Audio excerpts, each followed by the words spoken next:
بسم اللہ الرحمن الرحیم۔ السلام علیکم۔ کیا آپ نے کبھی سوچا ہے کہ ہم انسان پیسہ کیوں خرچ کرتے ہیں؟ روٹی، کپڑا، مکان اور علاج، یہ تو زندگی کی بنیادی ضرورتیں ہیں، لیکن حیرت کی بات ہے کہ ہماری کمائی کا ایک بہت بڑا حصہ ان چیزوں پر اڑ جاتا ہے جن کے بغیر ہماری زندگی آرام سے گزر سکتی ہے۔ تو پھر ہم یہ خرچ کیوں کرتے ہیں؟ اس کی پہلی بڑی وجہ دوسروں کو متاثر کرنا۔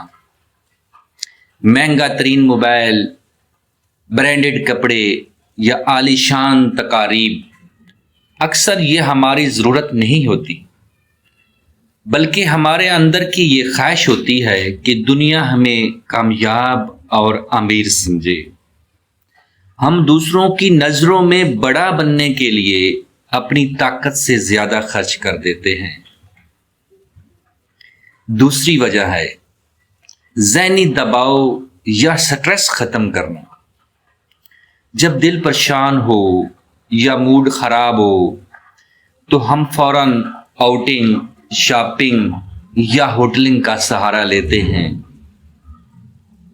یہ چند گھنٹوں کی خوشی تو مل جاتی ہے، عارضی سکون بھی آ جاتا ہے، لیکن یہ مسئلے کا حل نہیں۔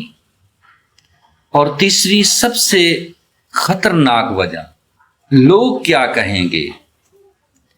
دل چاہتا ہے کہ شادی سادہ ہو، تقریب مختصر ہو، مگر برادری کے طعنوں اور لوگوں کی باتوں کا خوف ہمیں قرض دار بننے پر مجبور کر دیتا ہے۔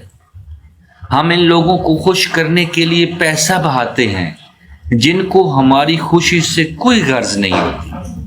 ذرا سوچئے، ہم میں سے کتنے لوگ ایسے ہیں جو صرف اپنی ضرورت پر خرچ کرتے ہیں، اور کتنے ہیں جو اپنی زندگی کی کمائی سے دوسروں کی اچھی رائے خریدنے کی کوشش کر رہے ہیں۔ یاد رکھیے، ضرورت کا خرچ زندگی کو پرسکون بناتا ہے، لیکن دکھاوے، دباؤ اور وقتی خواہشات کا خرچ انسان کو محتاج بنا دیتا ہے۔ اس لیے اگلی بار جب بھی کہیں خرچ کرنے لگیں تو خود سے یہ سوال پوچھیں، میں یہ خرچ اپنی ضرورت کے لیے کر رہا ہوں یا دنیا کو دکھانے کے لیے؟ اللہ حافظ۔